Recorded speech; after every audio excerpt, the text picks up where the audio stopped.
Welcome to another episode of the News Dash. I'm back again. I think there were a lot of episodes that I'm too busy. Welcome back from your retirement. Was retired and of course busy fighting fires and meeting a lot of business owners. Yeah, I guess JNA it's been a long journey for us this year where we were fighting different markets and we're seeing the fruits of our labor coming soon. But you know what? Today is all about you. This is the episode brought to you by Singapore's Real Estate Explained, where two full-time real estate agents turn part-time newscasters decide to bring you the news, global news today that we have throughout the world. Okay, so today I'm seeing news from Hong Kong, Japan, commercial news, and Singapore news. So if you are still wondering where you can get first dips on news, okay, and fun fact, we just released a couple of partnership codes in our Telegram chat that's not private yet. Okay, so go on to the QR code over here. We have been stagnant a little bit, so please come in, log in, take your phones right now, scan the QR code, and come on in so they can join our exclusive community where you have first dips on listings, news, and of course, when our Q4 webinar, which just happened last Saturday, when this kind of webinar is going to come up. Okay, so Geraldine, let's talk about the news. Hong Kong, let's go. Okay, so we're seeing that Hong Kong has reduced the down payment for developments that's under construction. So what we're seeing here is Singapore, let's say Singapore wants to release a policy like this. Yes. It's targeted towards buyers who are looking to buy new large condos. Absolutely. Yeah, and I love it. I'm seeing that there's 10% down payment for properties only. Yeah. For $1.75 million home. Yeah, so previously it was actually at 30% down payment. Wow. For properties that's under $6 million. Yes, which amounts to around, I think, looking at it, will be about less than $1 million, right? $1 million. And what's amazing is that now we're seeing that this is, in Singapore, it's called the LTV, right? The loan to value ratio. 10% down payment means today, if you want to buy a $10 million property, you put $1 million. If you want to buy a $1 million property, you put $100,000. You come and pay for COE with $100K now in Singapore, right? And initially, it was a 30% down payment. And I believe the reason why, the government has decided to do this is because there's an increasing number and it's been a problem in Hong Kong for a long time. An increasing number of people who cannot afford homes in Hong Kong. And people are looking to rent, right? And that's the reason why, even due to the decrease the increase in inflation rates, right, and increase in interest rates in the past few years, asset prices are on the run because people are not able to afford properties anymore. People are also looking to pay higher rents because they can't just buy their own property, right? And I think this easing measure is going to help a little bit. But this targets specifically, not based on the income, but targets on the down payment, which is a big hurdle for a lot of Singaporeans, right? And it's only targeted towards a specific value of the property. Yes. Nothing above 10 Hong Kong million dollars, which is 1.7 million SGD. Absolutely. And this is actually to help developers so that they don't have to price their properties that low. Absolutely. Because one of the developers by Lee Ka Seng, one of the developments by Lee Ka Seng, they actually priced their condo at one of the 7-year low. Yes. So this hopefully this measure that they have introduced will help to increase the confidence that buyers have. Definitely increasing demand and also to prevent that there's an oversupply and a bubble in the market, right? So if you are someone in Singapore right now watching this and you may be on Spotify right now and you're hearing, right? If you're on YouTube, I think the first thing you got to do is that, do you want the government, right, to drop our down payment to 10%? I'll vote yes. So fun fact, there's actually a stagger in terms of down payment you have to put, right? Yeah. So for first time buyers under 10 million Hong Kong dollars, which is about $1.75 million, it's 10%. What about the rest? Okay, so if you're looking at properties that's under construction. Yes. For anything like resale homes in Singapore, right? Yeah. Anything below 2 million is 30% down payment. I see. And then around 2 million to 2.6, 2.7 million, that's about 40% down payment. Yeah. And then for properties that's above 5 million, you're looking at a 50% down payment. Wow, that is like the buyer's stamp duty stagger in Singapore as well. Yeah. Above a certain price, you have to pay more. For Singapore, you tax the rich more. Tax the rich. But in Hong Kong, right, it's just to increase the barrier to entry for the rich. To get them to put a higher down payment. But in Singapore, you're looking at 10 million and you need to put a 50% down payment. That's $5 million. Yeah, absolutely.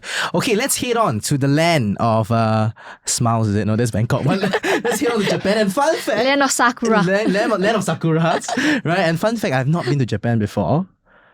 Crazy, oh man, right? But so actually during Sakura season, that's when the tourism is the highest. I see. Because everyone's trying to get Yeah. the Instagram photos. Absolutely, it's beautiful, right? I mean, like, but now with AI and Mid Journey, I can do that. Yeah. But fun fact, yeah, that's what's happening. And as much as I've never been to Japan before, I can tell you, I have investors and investment companies that are talking to me about Japan real estate, specifically in places where casinos are going to be built soon, Osaka, nice places as well. And our executive assistant Felicia has finally taken a 10 days break in Japan. So right now, I think it's her. I don't know. I feel so handicapped without her. Right? I think it's 6th day in Japan already. And I was just texting her today. I said, "How are you there?" She said, "It's getting a little bit boring." I'm like, "Huh? Boring? I can't wait to go to Japan, right?" Okay, tell me more. What is happening to Japan? Yes. Okay, so we're seeing that Singapore is one of the leading investors. No, actually not one of, but the leading investor in Japan's real estate. In 2023, In 2023, at $3 billion invested, followed by US, Canada, and UAE. Beautiful. So, out of this $3 billion, $800 million was invested in 6 warehouses through Blackstone. One of the biggest asset management firms in the world. Yeah. So we are seeing that. You know how much asset under management Blackstone has? How much? I think, if I'm not wrong, it's $3 trillion. They own almost the whole world. Yeah. Just watching their investment. Not rupiah, right? Not rupiah. USD, unfortunately. Not even SGD. Yes. Yes. So we're seeing that foreign investors are really interested in Japan because of the post-pandemic tourism boom. Absolutely. Specifically in hotel deals. Yes. Even this photo right here makes me feel like I want to go to Japan. And eat some ramen. Absolutely. And some Kobe beef. We are really travel deprived. Not Geraldine, but we are travel deprived. Yes. I'm travel deprived, yes. Anyways, back to you, Yeah, so if you're looking at hotel deals, that's where majority of the investments are going to. But if you're looking at office spaces, we're seeing that there are some changes in terms of the work environment that we're seeing in Japan. Yes. And not a lot of investors are as keen into the office space anymore. Absolutely, right? Now there's so much co-working areas in the world. WeWork is facing some problems as well. You can work in Bali for a Japan company. Absolutely, we can work in Bali for a Japanese company. And with the increased office supply, right? It's just basic economics in real estate, right? Increased office supply, dampening demand for office. Definitely, you're not going to put your money there. But I believe that now most of the Singaporean investors who are going into Japan is already missing the boat a little bit already. Because since last year, I think the weakening of the yen is happening a little bit here. And there are already investors looking at places, right? Because specifically in the hospitality industry, let's talk about hotels, right? It's true that you can capitalize on the tourism boom. And that's one of the reasons why Bali is also quite a good place, because the Airbnbs there has doubled since post-pandemic. Yeah. And what I love the most is not about the traveling to Bali, but actually the asset prices there have doubled. Yeah. Pre-COVID. Rental has tripled actually from COVID. Tripled. Absolutely, right? So none other than the Indonesian queen herself, right? So this is something that's so interesting about real estate, right? It's even though real estate, it's a global gameplay, right? But it's all about yield, right? And putting money into the hospitality industry, putting where the hotels are, it's a good move, I believe. Yeah. And there are also going to be some casinos that's going to be built there as well. So I believe the Japanese government is also investing a lot of money to increase the tourism sector. Yeah. Amazing. Let's go on to where the culprit of the world is now, where Fed is, right? And let's talk about interest rates. Yeah. Okay, so we're seeing that the Fed is likely to increase the rates again for the last time this year. Yeah, but beautiful. Yeah, so if you have caught our webinar, the projection is actually... It was all there. Yeah, it was all there. And it was all... there was a table that Chris and I shared, right? In the same room. Different time on Saturday. Just if last you're wondering week. again where to get the webinar updates, right? It's in the QR code that's going to be shown right here. This is where the Telegram, I have to shout it out because this is really where we send our links to, right? And our webinars, we don't sponsor ads because we want to keep it exclusive to our JNA community because there's just not too many investment products to buy nowadays, right? So in our webinar, we specifically talked about a table of our projection for interest rates, which has already been cross-checked with a lot of mortgage brokers and bankers that, moving forward with the US narrative that is going to be decreasing interest rates to a nominal amount of about 2 to 2.5% in the long run. Interim, there's just some adjustments that can happen. I think this year they're going to increase it one more time, but next year, projections is that the interest rate is going to fall a little bit more. Yep. And what does this mean for real estate, right? We talked about it in the webinar, right? When interest rates fall, it's good news for investors who have bought because asset prices will go up, right? Yep. People will start thinking that, hey, my monthly mortgage is not too expensive anymore, right? But fun fact, we have been speaking to owners on the ground, right? And we know that when interest rates drop, asset prices will definitely climb. So don't miss the boat, right? I know a lot of agents ask you to buy. And it's true. You can buy. You know why? Because no matter what market you are in, there's always going to be good deals. The question is, do you have the time to find these good deals? And if you don't, the investments team is here to serve you, right? So, the Fed's optimistic economic outlook has led them to leave year-end interest rate projections about 5.5 to 5.75%. And I can tell you one good thing about the Singapore's real estate right now is that the rental of our assets can actually easily cover both our interest and principal, sometimes our mortgage. Yeah. You know, the investors and you still can get some allowance. Absolutely. You can even have a positive carry, right? Mostly it's always a negative carry, but now you are seeing a positive carry in assets. And it's quite rare nowadays. You know, the investments team have been talking in the office saying that how to partition a 2 to a 4-bedroom to increase the interest rates. And this is what Grace and Chris does best, or right? 3+ helper's room into a studio. Studio, right? A helper's room become a studio. But, you know, with the increased demand of wanting to find a place to stay in Singapore, right? Such rental prices have already climbed, right? And you are reaching a very weird dynamics. I wouldn't say weird, but a very interesting dynamics whereby rental can cover easily your mortgage and you even have a positive carry. Even in low interest rates environments, sometimes this is not even possible. So reach out to people who you trust in investments and get them to look at your portfolio. You know, investments change lives, right? And that's what we talk about in our webinar.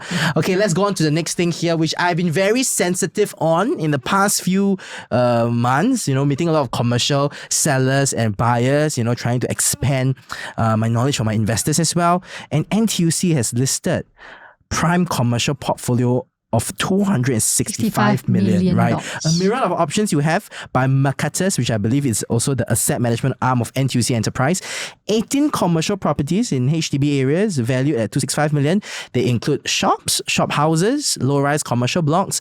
So I'm going to give you a pro tip right now, okay? Some of these shop houses are mixed commercial and resi, which also means that if you buy it, you have to pay ABSD, not just the GST, okay? So if you're looking at the commercial space, reach out to the JNA commercial team, and from there we can guide you on some of the pitfalls that you may that may happen. Okay, so let's talk about it, right? Let's talk about the occupancy. Let's talk about, you know, how much percentage of it is actually leased to NTUC fair price, and what's the reason why potentially they bought all of these shop houses. Yeah. So actually, if you're looking at each shop house, they're averaging about $14 million per shop house. That's nice. And currently, the portfolio has full occupancy, and 80% of it is leased to NTUC. Their own use, lah. For their own use. Yeah. Very smart move, you know. Yeah. This is a business that is very smart because they're very astute investors in commercial shop houses, right? Because instead of paying rent, they're just paying mortgage. Part of their mortgage principal goes back to the asset, and the asset prices inflates. And fun fact, we have seen a lot of businesses, their business value doubled because of the asset prices. Because of real estate asset that they're holding. Absolutely. So this is a game that we have to continuously play, right, till the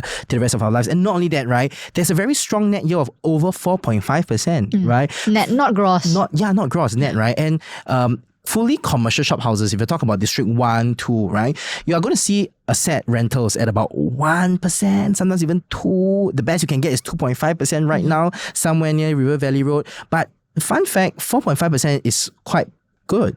But of course, this is 99 years with an average of 57 years left. 57 years balance, yeah. Yes. So how do we then increase the prices of commercial assets? Okay, I'm going to I can stay tuned now, right? Because the commercial team will cover with you what have been the strategies that this kind of investors use to increase their asset prices, right, in the long term, right? How are they so certain? They just ended a call, right, with a fund management company. They said, how are you so certain that in Singapore's market you can increase the asset prices? Actually, the equation is very simple. It's really A plus B equals to C, right? We're going to share that with you. Join our Telegram community. Stay tuned to all of our content. I think this is the end of our news dash. One last time, right? I'm like a rare Pokemon nowadays because I'm jumping in schedules here and there. But I hope that you have not missed me too much. Or those who did not miss me, I hope you are not too angry seeing me once again. Comment in the comment box section below. I think the comment box will be open for you. But anyways, the whole news dash segment is for us to bring you that news. To all of you who are mostly our clients, to watch this newsletter, right? Because the team has been so active in wanting to provide that alternative opinion from people who are on the ground, not just editors, and people who want to stand for objectivity in the marketplace when it comes to real estate, right? So if you've enjoyed this week's news dash, just do two things for me. Number one, give a like. Number two, give a subscribe. Our subscribers have just increased again. YouTube and Telegram. Yes, YouTube and Telegram, absolutely. Right, our subscribers have increased to 12.5k this year, and we just thank you so much because we don't do a lot of outreach. We have been blessed by so many of you guys and the clients who have come to us for our service. We believe in a bespoke service, not a mass market service where we focus on too many listings and too many deals. Okay, so this is the end of our news dash. This is Jervis. This is Geraldine. We'll definitely see you for the next one. So see you again, and thank you for catching this episode of the news dash. Bye bye. See you. Bye.